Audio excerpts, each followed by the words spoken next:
دوستو، بزرگوں اور بھائیوں، ہم مسلمان ہیں۔ اللہ تبارک و تعالیٰ نے جو دین برحق ہمیں عطا فرمایا ہے، وہ دین ہماری تمام ضروریات کو پورا کرتا ہے۔ ہمیں یہ حکم دیا گیا ہے کہ ہم اللہ سے جب بھی مانگیں دنیا اور آخرت کی بھلائی مانگیں۔ ہمارے ہاں چونکہ ایک بڑا طبقہ ایسا ہوتا ہے الا ماشاء اللہ جس کو دنیاوی ضروریات پوری طرح گھیر لیتی ہیں اور دنیا داری کے مسائل ذہن پر دل پر پوری طرح حاوی ہو جاتے ہیں۔ ہر وقت تصور یہی رہتا ہے کہ کسی طریقے سے میری دنیا داری مضبوط ہو جائے، میری دنیا داری مکمل ہو جائے، میرے روزمرہ کے کام پختہ ہو جائیں۔ اس کا لازمی نتیجہ یہ نکلتا ہے کہ انسان دینی کاموں کو بھی معاذ اللہ دنیا کے لیے کرنا شروع کر دیتا ہے۔ کعبۃ اللہ میں جا کر بھی، بیت اللہ شریف کا طواف کر کے بھی، حجر اسود کے بوسے کے بعد بھی، مقام ابراہیم پر نفل پڑھنے کے بعد بھی، حتیٰ کہ نبی اکرم صلی اللہ علیہ وسلم کی بارگاہ عالی مرتبت کی حاضری کے دوران بھی الا ماشاء اللہ لوگ دنیا ہی مانگتے رہتے ہیں۔ میرا فلانا کام ہو جائے، میرے بچوں کے معاملات سنور جائیں، فلاں کا مستقبل بہتر ہو جائے۔ دنیا کی خیر اللہ سے مانگنا برا نہیں، لیکن صرف دنیا ہی مانگنا اور اپنی آخرت کو فراموش کر دینا۔ اللہ فرماتے ہیں وَالْآخِرَةُ خَيْرٌ وَأَبْقَىٰ، آخرت تمہارے لیے بہتر بھی ہے اور ہمیشہ باقی رہنے والی بھی ہے۔ قرآن مجید نے سورہ بقرہ کے اندر قریش مکہ کی اس عادت کا ذکر کیا ہے۔ فرمایا جب وہ حج کرتے تو ان کا طریقہ یہ تھا کہ وَمِنَ النَّاسِ مَن يَقُولُ رَبَّنَا آتِنَا فِي الدُّنْيَا، ان میں سے کچھ لوگ یہ کہا کرتے تھے کہ یا اللہ ہمیں دنیا عطا کر دے، ہمیں دنیا دے دے۔ رب فرماتا ہے وَمَا لَهُ فِي الْآخِرَةِ مِنْ خَلَاقٍ، ان لوگوں کا آخرت میں کوئی حصہ نہیں۔ مانگی بھی ہے تو صرف دنیا، حج کر کے بھی دنیا، اللہ کے گھر جا کے بھی دنیا، شیخ کا بیعت ہو کے بھی دنیا، دینی محفل سے مراد بھی یہ، دینی اجتماعات کر کے بھی، دینی مدارس قائم کر کے بھی، خانقاہ کا مسجد کا ماحول بنا کے بھی، اس سے بھی مطالبہ فقط دنیا کا۔ ان کفار کی اس عادت کو ذکر کر کے ہمیں سمجھایا گیا کہ جو فقط دنیا مانگتا ہے اس کا آخرت میں کوئی حصہ، اور فرمایا کچھ لوگ ایسے ہیں وَمِنْهُمْ مَنْ يَقُولُ رَبَّنَا آتِنَا فِي الدُّنْيَا حَسَنَةً، اچھا انہوں نے دنیا بھی مانگی تو صرف دنیا مانگی، حسنہ نہیں مانگی۔ اور یہاں فرمایا کچھ لوگ ایسے ہیں جو رب سے کہتے ہیں یا اللہ ہمیں دنیا میں بھی بھلائی عطا فرما، دنیا بھی دے تو حسنہ دینا، وہ دنیا دینا جو ہمارے دین کو تقویت دے، وہ دنیا دینا جو ہمارے اعمال حسنہ کو مضبوط کرے، دینی معاملات کو تقویت دے، دنیا بھی وہی عطا فرما۔ اور ساتھ کہتے ہیں وَفِي الْآخِرَةِ حَسَنَةً، یا اللہ ہمیں آخرت میں بھی بھلائی ہی عطا فرما، وَقِنَا عَذَابَ النَّارِ، اور ہمیں دوزخ کے عذاب سے بچا، أُولَٰئِكَ لَهُمْ نَصِيبٌ مِّمَّا كَسَبُوا، فرمایا ایسوں کو ان کی کمائی ہی ملے گی، جو انہوں نے کیا ہے وہ خوش نصیبی انہیں ضرور میسر آئے گی، چونکہ دنیا بھی مانگ رہے ہیں، آخرت بھی مانگ رہے ہیں۔ ہمیشہ کوئی بھی کام کریں کسی قسم کا بھی، اس میں یہ دیکھیں کہ کیا اس میں میرے لیے کوئی ذخیرہ آخرت بنے گا، کیا یہ کام میری قبر میں، حشر میں، قیامت میں میرے لیے کوئی فائدہ مند ہوگا۔ میں بڑے درد سے عرض کرتا ہوں بعض لوگ دینی کام کرتے ہیں اور ان سے جب سوالات کیے جاتے ہیں تو وہ بعض اوقات تکلیف دہ معاملہ ہو جاتا ہے کہ اس دینی کام کے پیچھے بھی وہ والا خلوص نہیں جو ایک مسلمان کا رب و رسول کے ساتھ ہونا چاہیے، اس دینی کام کے پیچھے بھی کچھ دنیاوی مقاصد موجود ہیں۔ تو اگر بڑی پگڑی اور بڑے جبے کے پیچھے بھی ایک دنیا دار چھپا ہوا ہو، لوگوں کو تو دھوکہ دیا جا سکتا ہے، رب و رسول کو تو نہیں نہ دیا جا سکتا۔ وہاں تو دلوں کا خلوص ہی پہنچتا ہے، وہاں تو نیتوں کا حسن ہی پہنچتا ہے۔ تو اللہ تبارک و تعالیٰ سے جب بھی سوال کیا جائے دنیا اور آخرت کی بہتری کا سوال کیا جائے۔ ایک لفظ ہے حدیث پاک میں جس کو عافیت کہتے ہیں، ترمذی شریف میں حضرت سیدنا عباس بن عبد المطلب رضی اللہ تعالیٰ عنہ، آپ کی روایت موجود ہے، فرماتے ہیں میں نبی پاک صلی اللہ تعالیٰ علیہ وسلم کی خدمت عالی مرتبت میں حاضر ہوا تو میں نے عرض کی یا رسول اللہ صلی اللہ تعالیٰ علیہ وسلم، مجھے ایسی چیز بتائیں جو میں اپنے رب سے مانگوں۔ چیز مانگنی ہوتی ہے نا، بعض اوقات موقع ملتا ہے تو کئی دفعہ انسان امتحان میں آ جاتا ہے کہ اب مجھے موقع مل گیا ہے، مجھے کہا گیا کچھ مانگ لو تو بھلا میں کیا مانگوں۔ حضرت عباس بن عبد المطلب رضی اللہ تعالیٰ عنہ نبی پاک علیہ السلام کے پیارے چچا جان ہیں، عرض گزار ہیں یا رسول اللہ صلی اللہ علیہ وسلم، مجھے بتائیے میں اپنے رب سے مانگوں تو کیا مانگوں؟ تو حضور نے فرمایا رب سے عافیت مانگو۔ کہتے میں کچھ دن رکا، کچھ دنوں کے بعد پھر حاضر بارگاہ ہوا اور عرض کی یا رسول اللہ صلی اللہ تعالیٰ علیہ وسلم، مجھے بتائیے میں اپنے مالک سے مانگوں تو کیا مانگوں؟ تو حضور نے پھر فرمایا اللہ سے مانگنا تو عافیت مانگنا۔ بزرگ فرماتے ہیں یہ عافیت کیا ہے؟ عافیت یہ ہے کہ یا اللہ ظاہری پریشانیاں، باطنی پریشانیاں، اے اللہ ظاہر کے میل کچیل بھی دور ہو جائیں، باطن کے بھی دور ہو جائیں، اے اللہ ہر معاملے میں، ہر آزمائش میں، ہر دکھ میں ہمیں تیری پناہ نصیب ہو جائے، یہ عافیت ہے۔ اور صوفیہ کرام فرماتے ہیں عافیت سے بڑی نعمت کوئی نہیں اگر کسی کو میسر آئے تو، عافیت سے بڑا حسن کوئی نہیں اگر کسی شخص کو یہ نصیب ہو جائے۔ اور ایک اللہ والے نے تو ایک اور بڑا خوبصورت ترجمہ یہاں کیا ہے، وہ کہتے ہیں عافیت کا مطلب ہے دل کا قرار، عافیت کا مطلب ہے باطن کا سکون، عافیت کا مطلب ہے انسان کے مزاج کا حوصلہ، ٹھنڈک، بردباری۔ جس بندے کو عافیت نصیب ہو جاتی ہے گویا اللہ اسے سکون کی دولت عطا فرما دیتا ہے، تھوڑے پیسوں میں بھی سکون، بغیر شہرت کے بھی سکون، کوئی بات مان لے تب بھی سکون، کوئی دھتکار دے پھر بھی سکون، لوگوں کی گڈ بک میں ہو پھر بھی سکون، اور اگر لوگ سارے مخالفت میں آ جائیں تو چونکہ اللہ نے عافیت دی ہے پھر بھی سکون۔ اللہ تعالیٰ نے ان لوگوں کو قرار کی دولت، اللہ سے عافیت مانگی جائے، اس میں دنیا کی بھی بھلائی شامل ہے، آخرت کی بھی بھلائی شامل۔ نبی اکرم صلی اللہ تعالیٰ علیہ وسلم توجہ دلاتے کہ اللہ سے تم عافیت مانگو۔ ہمارا نا جی کیونکہ سب سے بڑا مسئلہ روحانی تربیت کا ہے، ہمارے ہاں باتیں ڈھیر سارے لوگوں کو آتی ہیں اور بہت زیادہ آتی ہیں، منصوبہ بندی کرنا، پلاننگ کرنا، اپنے معاملات کو خود سے کیسے لے کے چلنا ہے، کیسے ٹھیک کرنا ہے، اپنے حق میں دنیا کو کس طرح قائل کرنا ہے، یہ ڈھیر سارے لوگوں کو آتا ہے، اور اپنے حق میں دلائل کس طرح قائم کرنے ہیں، اس میں بہت سارے لوگ خود کفیل ہوتے ہیں، انہیں کسی سے مشاورت کی بھی ضرورت نہیں ہوتی۔ لیکن اللہ کی بارگاہ سے اپنا رشتہ کیسے جوڑنا ہے، مالک سے کرم کا سوالی کس طرح کر کے ہونا ہے، اللہ سے عافیت کا سوال کیسے کرنا ہے، یہ چونکہ روحانی تربیت میں ہمارا مزاج نہیں ہوتا لہذا ہم اس طرف جاتے نہیں، ہم وہ اپنی مرضی کی چیزیں، یعنی وظیفہ پوچھ کے گئے ہیں ایک صاحب، کچھ عرصے کے بعد آئے ہیں تو آ کے کہتے ہیں مولانا صاحب، پیر صاحب یا قاری صاحب یا فلاں صاحب، کسی سے بھی پوچھ کے گئے کس چیز کو نیک آدمی جانا، پھر لوٹ کر آ کے کہتے ہیں کہ آپ نے وظیفہ بتایا تھا پر کام کوئی نہیں ہوا۔ تو میں تو صاف کہتا ہوں اور کھلے دل سے کہتا ہوں کہ بھئی وظیفہ آپ کو بتایا تھا کہ اللہ کی رحمت متوجہ ہوگی، خدا کی رحمت کو آواز دینے کے لیے وظیفہ دیا تھا، کوئی بھی وظیفہ رب کو مجبور تو نہیں نہ کر سکتا معاذ اللہ۔ اور وظائف کس لیے پڑھے جاتے ہیں کہ جلدی سے معاملات ٹھیک ہو جائیں، میرے حق میں چیزیں بہتر ہو جائیں، تو اللہ کی رضا کے لیے پڑھے جاتے ہیں۔ تو وظائف کو، عبادات کو، نوافل کو، تلاوت کو، درود پاک کو تو رضا الہی کا ذریعہ بنانا چاہیے، لیکن ہم چونکہ ایک پورا الجھاؤ رکھتے ہیں اپنی دنیا داری کے معاملات سیدھے کرنے میں، ایک پورا خیر رکھتے ہیں۔ وہ لوگ ملتے رہتے ہیں مختلف بزرگوں کی نسبت کے تعلق سے، تو بعض جگہوں پہ بعض لوگ بڑے تیز ہوتے ہیں، یعنی ان سے آپ کی ملاقات ہوتی ہے تو بندے کو محسوس ہوتا ہے کہ یار اسے تو پہلے ہی ساری باتوں کا پتہ ہے، اور کئی دفعہ ان سے ملنے کے بعد احساس ہوتا ہے کہ یار اس سے تو تھوڑا سیکھ ہی لیتے تو بہتر تھا، یہ تو بات بڑی آگے نکل گئی۔ سارا پتہ ہوتا ہے، باشعور ہوتے ہیں، لیکن ڈر آتا ہے اللہ سے۔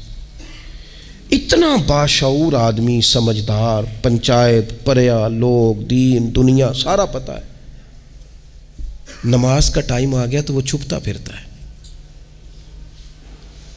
اس کی طبیعت پر بوجھ بن رہا ہے معاذ اللہ اللہ کے حضور حاضر ہونا، اسے خیر کا کام کرنا پڑ رہا ہے تو وہ ادھر ادھر نکلتا جا رہا ہے۔ تو سوال یہ ہے کہ پھر یہ شعور کا کیا مطلب رکھا ہوا ہے ہم نے؟ پھر اللہ سے دعا کرنے کی ضرورت نہیں۔ وہ حضرت عارف رومی رحمۃ اللہ تعالیٰ علیہ فرمایا کرتے تھے بعض لوگوں کو رب سارا کچھ دیتا ہے، سجدے کی توفیق نہیں دیتا۔ اس کا مطلب یہ ہے کہ وہ کہتا ہے یہ سارا کچھ لے اور نکل جا، میرے گھر نہ آنا، رکھ سارا کچھ پاس۔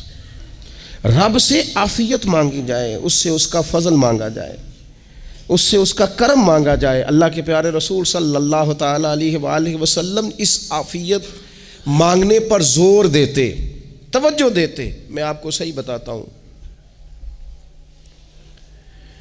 رب نے اگر کسی بندے کو عافیت میں رکھا ہو نا تو حالات کیسے بھی برے چل رہے ہوں اس کا بگاڑ کچھ نہیں سکتے۔ اور اللہ تعالیٰ معاف کرے، 100 دفعہ خاکم بدہن اگر کسی وقت اس کے کرم کی نگاہ پھر جائے تو پھر سارے اسباب سمیت بھی انسان اپنے پیروں پہ کھڑا نہیں رہ سکتا۔ اس سے جب تک طلب کرم نہیں ہوتا، طلب عافیت نہیں ہوتی، اس کی بارگاہ سے جب تک بندہ مومن پورا رجوع نہیں کرتا، یہ عافیت اتنی اعلیٰ چیز ہے کہ نبی پاک علیہ السلام نے فرمایا اذان اور اقامت کے درمیان جو وقت ہوتا ہے اس میں دعائیں رد نہیں ہوتی۔ دعا مانگا کرو گے تمہاری اللہ اپنے فضل سے قبول کر لے گا۔ عرض کی یا رسول اللہ کیا مانگے؟ تو فرمایا عافیت مانگو رب سے۔ حضرت انس بن مالک حدیث کے راوی ہیں رضی اللہ تعالیٰ عنہ، یہاں بھی فرمایا یہ عین قبولیت کا ٹائم ہے، اب اللہ سے عافیت مانگ لو، اس کی پناہ۔ ہم دعاؤں میں بھی محدود ہو جاتے ہیں۔ رب دا طالب کوئی نہ ملیا، جو ملیا طالب زردہ ہو، دعاؤں میں بھی حد بندی۔ بعض اوقات بچے بھی تربیت کرتے ہیں نا، ایک مولانا ہے، ان کا خیال ہے کہ انہوں نے مجھ سے کچھ پڑھا ہے تو کبھی کبھی استاد جی کہہ دیتے ہیں، بہت پرانی بات ہے، انہوں نے مجھے فون کیا کہ اگر آپ کبھی تشریف لائیں، تو میں نے کہا پتر دعا مانگ اللہ کو چھوٹی جی گڈی دے وے۔ تو اس بچے نے میری بڑی تربیت کی، کہنے لگا استاد جی اللہ کو لو منگنی ہے تو وڈی ساری منگو، آپ نے محدود کیوں کیا کہ بھئی یہ چھوٹی سی اللہ گاڑی کیوں اللہ چھوٹی دے، رب دے تو بڑی دے اور رحمت سے دے، اللہ سے مانگنی ہے نا جی۔ ہم تربیت نہیں لیتے۔ میں نے اس کا شکریہ ادا کیا، میں نے کہا بیٹے تو نے بڑی سونی بات کی، اللہ تجھے اس کا اجر عطا کرے، اللہ تجھے برکات عطا کرے۔ اگر آپ نے سیکھنا ہے تو پھر آپ سیکھ لیں گے، اور اگر نہیں سیکھنا تو پھر یہی کہنا ہے ساری عمر لنگی بندہ کو نہیں ملیا، چونکہ مزاج نہیں ہے نا سیکھنے کا، اس لیے پھر ملا ہی کوئی نہیں، پھر ساری زندگی کو میسر ہی نہیں آیا، کسی نے نصیحت ہی نہیں کی، کوئی آنکھوں کو بھایا ہی نہیں۔ خود ہی بڑے سیانے تھے، خود ہی بہت بڑے تھے، اپنا قد ہی بڑا اونچا تھا، سب ٹھگنے چھوٹے اور کمزور اور بونے نظر آئے۔ عزیز بھائی، جب عافیت، ایک بزرگ تھے ہر وقت اللہ سے عافیت مانگتے تھے، ہر وقت اللہ سے عافیت مانگتے تھے، ہر وقت عافیت مانگتے تھے۔ لوگوں نے پوچھا، لوگ ان کو صالح جانتے تھے، نیک سمجھتے تھے، کہ حضور آپ اور کوئی دعا مانگتے نہیں، عافیت ہی مانگتے ہیں۔ فرمانے لگے میں مانگا کرتا تھا شروع میں، بعد میں خیال آیا ہے اور بھی دعائیں مانگا کرتا تھا، یہ احساس بعد میں نصیب ہوا۔ فرماتے میں مزدوری کرتا تھا، مال برداری کرتا تھا، ایک جگہ پہ ڈیوٹی کر رہا تھا تو تھک گیا، اور وہ جو کام لینے والے لوگ تھے ان کا رویہ بھی بڑا ترش تھا، تکلیف ہوئی۔ تو میں نے اپنے مالک کی بارگاہ میں عرض کی، مالک اگر 2 روٹی بغیر مجھے مشقت کے مل جائے دن میں تو تیری بارگاہ تو بڑی کریم ہے۔ کہتے ہیں میں نے یہ دعا مانگ لی، ذرا میں تھوڑا آگے بڑھا تو 2 بندے آپس میں لڑ رہے تھے، میں ان کی صلح کرانے کے لیے، انہیں بچانے کے لیے آگے بڑھا، تو میں جس کو چھڑا رہا تھا دوسرے نے میرے اوپر ضرب لگا دی، میرا بھی سر پھٹ گیا۔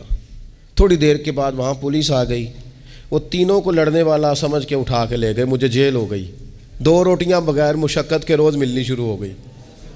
دعا مانگی تھی نا کہ یا اللہ 2 روٹیاں مل جائے نا بغیر مشقت کے، کہتے ہیں وہ 2 روٹیاں روز ملتی، کوئی کام نہیں کرنا پڑتا تھا، پر جیل ہو گئی۔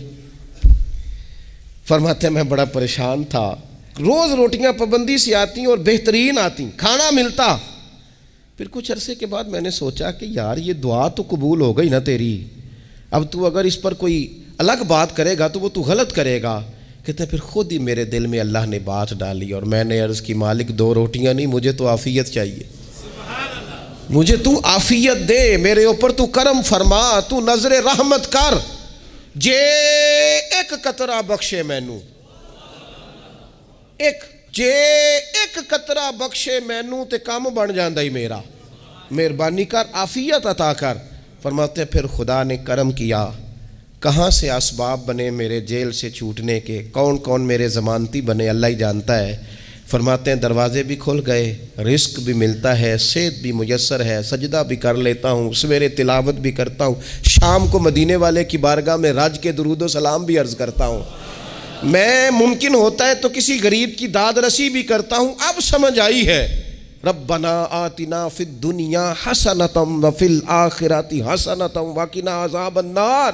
اب سمجھ آئی ہے رب سے جب بھی مانگنا ہے عافیت ہی مانگنی ہے، اس سے کرم مانگ۔ ہم نے محدود دعائیں رکھی ہوئی ہیں، محدود، وہ جی فلانا کام میرا ہو جائے تو بھئی وہ ایک ہو گیا، اس کے بعد پھر نئی ٹینشن بن جائے گی، نہیں میں جی بچوں کی شادی کر لوں جی پھر میں فارغ ہوں۔ آپ شادی کر کے دیکھیں، لاگ پتہ جائے گا کیسے فارغ ہوتے ہیں۔ آپ یہاں رکتے کیوں ہیں؟ آپ خدا سے عافیت کیوں نہیں طلب کرتے؟ اس کی بارگاہ سے وہ کیوں نہیں مانگتے کہ جو ایک قطرہ ملے تو دنیا اور آخرت کے سارے کام ہو جائے؟ اس سے اس کی رحمت کا سوال کرے، اس سے اس کے کرم کا سوال کرے۔ اللہ کی بارگاہ میں بھی حاضر ہونا اور جچی تلی اور جناب ناپ تول کر اور محدود چیزوں کا سوال کرنا، مالک سے مانگیں، اور وہ جب دیتا ہے تو دیتا بھی بے حساب ہی ہے۔ وہ جب عطا کرتا ہے تو کرم کے دروازے کھول کے عطا کرتا ہے، ورنہ تو ایک الجھن سے انسان نکلتا ہے دوسری میں الجھ جاتا ہے، ایک گتھی کو سلجھاتا ہے پھر۔ اقبال رو پڑے تھے، کہنے لگے میں عقل کی گتھیاں سلجھا چکا ہوں، یا رب مجھے صاحب جنوں کر دے۔ اللہ یہ بڑا میں نے ہیر پھیر دیکھ لیا، مجھے دیوانہ بنا، اب مجھے جنون ہو، اب میں کسی کے لیے رویا کروں، اب میں کسی کی یاد میں تڑپا کروں، اب میں رات کسی کے لیے میری آنکھیں بیدار رہیں۔ یہ بڑی ہو گئی دنیا داری، عقل کی گتھی حالانکہ نہیں سلجھتی، پر اقبال کہتے ہیں عقل کی گتھیاں سلجھا چکا ہوں، یا رب مجھے صاحب جنوں کر دے۔ اور پھر کہنے لگے بجھی عشق کی آگ اندھیر ہے، اب یہ مسلمان نہیں یہ خاک کا ڈھیر ہے، تو مٹی بن کے رہ گیا۔ کیا کہاں اپنی ساری توجہات کا قبلہ کس چیز کو؟ میرے عزیزو اللہ سے عافیت۔ نبی پاک علیہ الصلوۃ والسلام نے ایک شخص سے پوچھا کیا دعا مانگ رہے ہو؟ تو اس نے کہا یا رسول اللہ میں اللہ کی بارگاہ میں صبر کا سوال کر رہا ہوں۔ تو حضور فرمانے لگے صبر تو مصیبت پر ہوتا ہے۔ یا رسول اللہ پھر کیا مانگوں؟ آپ ان جملوں اور لفظوں کی گہرائی کو سمجھیں، صبر کے لیے تو پہلے مصیبت آئے گی پھر صبر آئے گا۔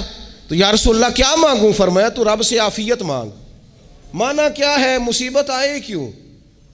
اللہ تجھے اپنی حفاظت کے حصار میں لے لے، وہ وقت ہی کیوں آئے کہ جب تیری طبیعت الجھ جائے، جب تو پریشان ہو جائے، جب تو اللہ سے عافیت مانگنا۔ جب تو عافیت مانگے گا تو اگر کبھی مشکل آئے گی بھی نا تو خدا پھر اپنے فضل سے مشکل سے نکلنے میں رستہ بھی بڑی جلدی عطا فرمائے گا اور تیرے اوپر فضل فرمائے گا۔ اگر عافیت، یہ جو ہم نبی پاک کی امت ہے نا، تو یہ ہمارے گرد اللہ کے فضل اور اس کی رحمت کا حصار ہے، یہ حصار ہے ہمارے گرد۔ وہ درویش نے کہا تھا نا کہ کروں شکر کتنا اور کروں فخر کتنا کہ تیرے کرم نے مجھے فائز المرام کیا، دیکھو بنا کے سید عالم کا امتی مجھ کو گناہ سے پہلے ہی بخشش کا انتظام کیا۔ ابھی میں نے غلطی کی نہیں لیکن مجھے حضور کا غلام بنا دیا، بخشش کا بندوبست پہلے ہو گیا۔ اپنے مالک سے بیمار بھی اس سے عافیت مانگیں، مقروض بھی اس سے عافیت مانگیں، بے اولاد بھی اس سے عافیت ہی مانگیں، صاحب اولاد بھی اس سے عافیت ہی مانگیں، جو دولت کے حصول کے رزق حلال کے خواہش مند ہیں وہ بھی اس سے عافیت مانگیں، اور جن کی جھولی اس نے بھر دی ہے وہ بھی اپنے رب سے عافیت ہی مانگیں۔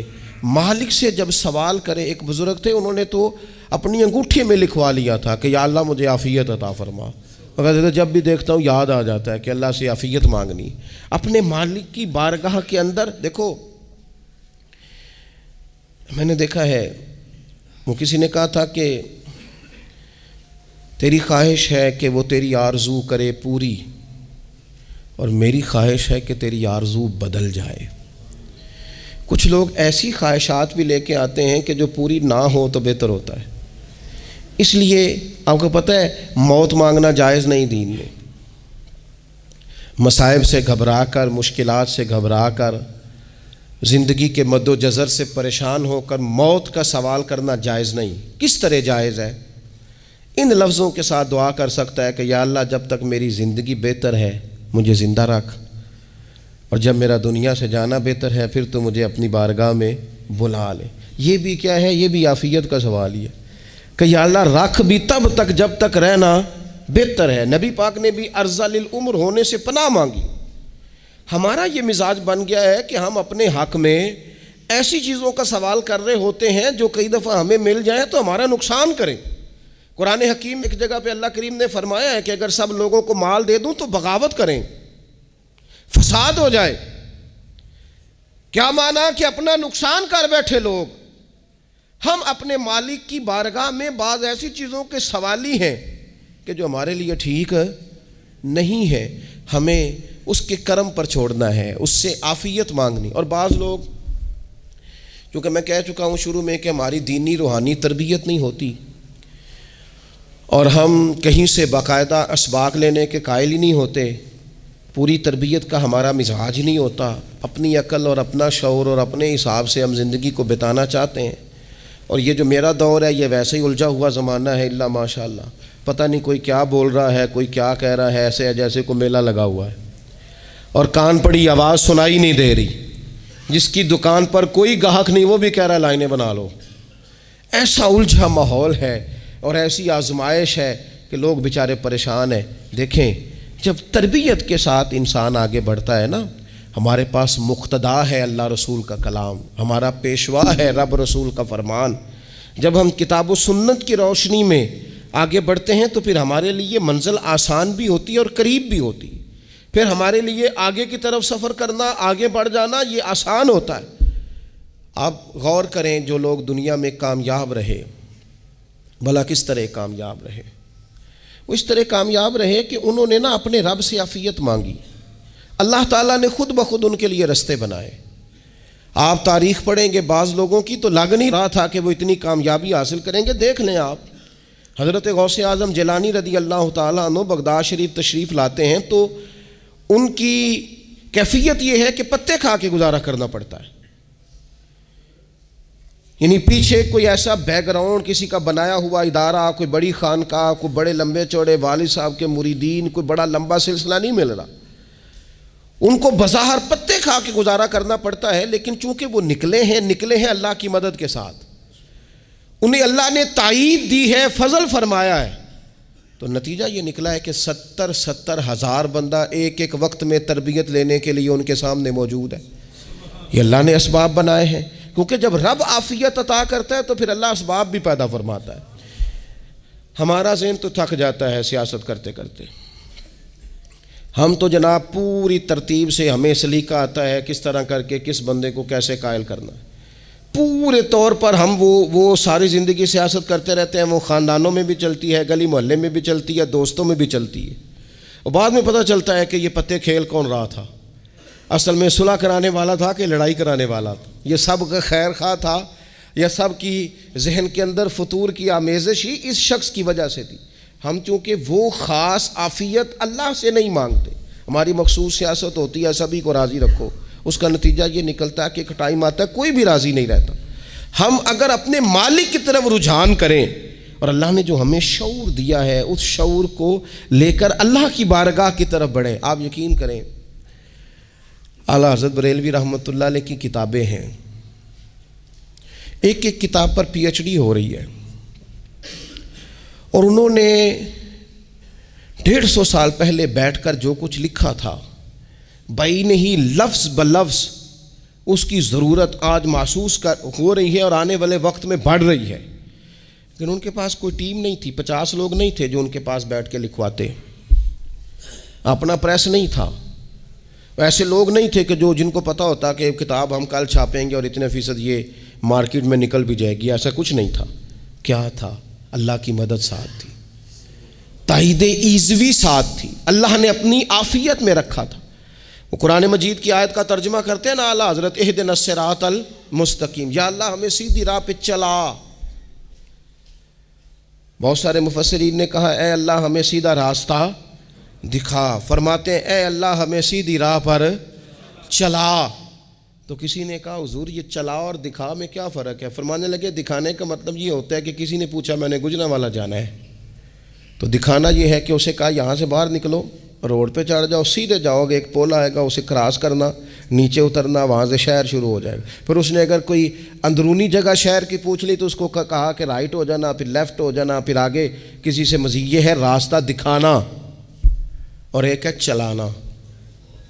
اس نے کہا میں نے گجرانوالہ جانا ہے، تو اس نے کہا ساتھ بیٹھنا میری گاڑی پہ، جہاں تو نے جانا ہے میں چھوڑ کے آتا ہوں۔ یہ راستے پہ چلانا ہے، یہ مقام تفکر ہے، آپ اس پر غور فرمائیں گے۔ کہتے ہیں یا اللہ تو ہمیں راستہ دکھائے گا اور دکھاتا ہے، لیکن چاروں جانب شیطان بھی تو بیٹھا ہے نا، فتنے بھی تو ہے نا، تو اگر تیری رحمت ساتھ ساتھ رہے، مانا کہ محبت کے سفر میں ہر گام پہ 100 مشکل ہے، لیکن یہ سفر آسان بھی ہے اگر ساتھ تمہارا ہو جائے۔ اگر تو ساتھ چلے تو پھر یہ سفر مشکل۔ وہ ہارون رشید نا اپنے محل کی چھت پہ ٹہل رہا تھا، سب سے اوپر والے چوارے پر، نیچے سے حضرت بہلول دانا گزر رہے تھے، اوپر اس کے ساتھ سپاہی بھی تھے، گن مین بھی تھے۔ اس نے کہا یہ بابا تو ذرا اوپر اٹھاؤ۔ انہوں نے ایک ڈولی، ایک ٹوکری سمجھ لیں، اس کو رسیاں باندھ کے نیچے پھینکا۔ نیچے جو سپاہی تھے ان کو کہا کہ یہ بابا جی کو پکڑ کے اس میں بٹھاؤ۔ انہوں نے جبراً تھاما بابا جی کو، اس میں ڈالا، اوپر والوں نے کھینچ لیا۔ 2-3 منٹ لگے۔ ہارون رشید کے سامنے حضرت بہلول دانا پہنچ گئے تو تھوڑے ناراض بھی ہوئے کہ یہ کوئی طریقہ تو نہیں نا بلانے کا۔ ملاقات ہوئی تو کہا کیوں بلایا؟ کہنے لگا ایک مسئلہ پوچھنا تھا۔ فرمانے لگے بادشاہ ہے نا، تیرے مسئلے پوچھنے کا بھی اپنا ہی انداز ہے، پوچھ مسئلہ۔ کہنے لگا بابا پوچھنا تھا کہ آپ اللہ تک کیسے پہنچے؟ حضرت بہلول دانا چپ کر گئے۔ 2-4 منٹ کے بعد کہنے لگے جس طرح ابھی زمین سے تیرے تک نہیں پہنچا، بالکل اسی طرح ہی پہنچ گیا ہوں رب کریم کی بارگاہ تک، اور وہ بھی جو اس نے کرم فرمایا ہے، ورنہ میں تو نہیں سمجھتا کہ میں پہنچ گیا ہوں، وہ بھی اگر تیری خوش گمانی ہے۔ ہارون رشید کہنے لگا مجھے سمجھ نہیں آئی۔ فرمانے لگے تو بادشاہ جو ہے اتنی جلدی کیسے سمجھ میں آئے گی تجھے بات؟ فرمانے لگے اگر میں تجھ سے ملنا چاہتا نا تو میں ایک درخواست لکھتا، پھر کسی وزیر سے سفارشی سائن کراتا، پھر وہ جمع کراتا، پھر مجھے ٹائم ملتا کہ فلاں دن فلاں تاریخ فلاں ٹائم آ جانا، پھر آ کے میں لائن میں لگتا۔ پھر بھی تو بادشاہ ہے، تیرا موڈ بنتا ملنے کا کہ نہ بنتا؟ جب میں چاہتا تو پتہ نہیں کتنا ٹائم لگ جاتا، جب تو نے چاہا ہے نا تو 1 منٹ بھی نہیں لگا۔ فرمانے لگے میں نے دعویٰ ہی نہیں کیا کہ میں جد و جہد کر کے پہنچوں گا، میں نے تو رب کی بارگاہ میں عاجزی کی ہے، پھر رب نے ہی کرم فرمایا ہے، اسی نے مہربانی کی ہے۔ مانا کہ محبت کے سفر میں ہر گام پہ 100 مشکل ہے، لیکن یہ سفر آسان بھی ہے اگر ساتھ تمہارا ہو جائے۔ اس کے کرم کا ساتھ رہا ہے، اس سے عافیت مانگی ہے، اپنے آپ کو اس کے سپرد کیا ہے تو اس نے کرم کر دیا۔ جب تک یہ مزاج نہیں ہم بناتے کہ مالک سے عافیت کا سوال کریں، اپنے آپ کو اپنے رب کے حوالے کر دیں، اس کی رحمتوں کے سپرد کر دیں، اتنی دیر تک زندگی میں ٹھہراؤ نہیں آتا، قرار نہیں آتا۔ مشکات میں موجود ہے، اللہ کے پیارے رسول صلی اللہ تعالیٰ علیہ وسلم تیمارداری کے لیے گئے تو صحابہ کرام فرماتے ہیں وہ بندہ نا اتنا پتلا نحیف اور لاغر ہو گیا تھا جس طرح چڑیا کا بچہ ہوتا ہے، کمزوری ضعف طاری تھا۔ تو محبوب کریم نے اسے دیکھا تو بڑے کریمانہ انداز میں کریم فرمانے لگے تو کوئی دعا نہیں مانگتا، تو عافیت نہیں مانگتا اللہ سے؟ عرض کی یا رسول اللہ صلی اللہ تعالیٰ علیہ وسلم، میں نے اپنے رب کی بارگاہ میں عرض کی ہے مالک قیامت کا عذاب بڑا سخت ہے، میں نہیں برداشت کر سکتا، تو نے اگر مجھے کوئی سزا دینی ہے تو یہیں دے لے، قیامت کو نہ دینا۔ تو کہتے ہیں محبوب فرمانے لگے سبحان اللہ، او خدا کے بندے تو رب کی سزا دنیا میں بھی نہیں سہ سکتا، اللہ سے یہ بھی سوال نہ کر، تو رب سے کہہ ربنا آتنا فی الدنیا حسنۃ وفی الآخرۃ حسنۃ وقنا عذاب النار، تو رب سے دنیا میں بھی حسنہ مانگ، بھلائی مانگ، تو آخرت کے لیے بھی بھلائی مانگ، تو اس سے عافیت کا سوال کر۔ تو نے یہ سوال کیوں کیا؟ عرض کی یا رسول اللہ کرم ہو گیا ہے، مجھے سمجھ آ گئی ہے، اب میں اسی طرح ہی کروں گا۔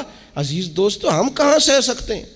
ہم دنیا میں رب کی سزا ہم نہیں سہ سکتے، ہم کمزور ہیں تو گرمی نہیں سہ سکتے، شدید سردی نہیں سہ سکتے، شدت کی بھوک لوگ نہیں سہ سکتے، کوئی آزمائش نہیں سہ سکتے، وہ جو لوگ بعض اوقات کہہ دیتے ہیں نا جی فلاں چیز ہمارے اعمال کا نتیجہ ہے، تو میں کیا کرتا ہوں، نہ کو یار، ہم تو یہ بھی نہیں سہ سکتے، ہم کہاں برداشت کر سکتے ہیں، ہمیں تو وہ معاف ہی فرمائے، ہم حساب والے ہے ہی نہیں، ہم تو صرف معافی والے ہیں۔ ہم سے نہ حساب پوچھے، اس نے حساب پوچھا تو پھر تو بڑی مشکل ہو جائے گی، اگر اس نے حساب پوچھا تو بڑی رسوائی ہو جائے گی، اگر حساب پوچھا تو مشکلات سامنے دکھائی دینے لگ جائیں گی۔ ہم سے تو وہ درگزر والا معاملہ کرے، ہم سے تو وہ کہے جا میں نے محبوب کے صدقے تجھے معاف کیا، جا تیرے لیے رحمت اور بخشش والا فیصلہ کیا۔ وہ کوئی سبب، اس کی رحمت کسی سبب کو دیکھ لے اور درگزر کر لے۔ تو آج کی پوری گفتگو میں آج آپ کو بڑی ذمہ داری سے یہ گزارش کر رہا ہوں، اللہ سے عافیت مانگے، ہر وقت عافیت مانگے۔ میری سالوں سے روٹین ہے، میں دعا مانگتا ہوں، اللہم انا نسألک العفو والعافیت فی الدین والدنیا والآخرہ۔ اور یہ خاموش تبلیغ ہوتی رہی، میں مانگتا رہا، کئی بچوں کو ویسے یاد ہو گئی، اس کو یاد کر لیں، اللہ سے عافیت مانگے، دین میں، دنیا میں، آخرت میں، اس کو اپنا مزاج بنائیں۔ اللہ تبارک و تعالی ہم سب کو عافیت نصیب فرمائے۔ آخر دعوانا الحمدللہ۔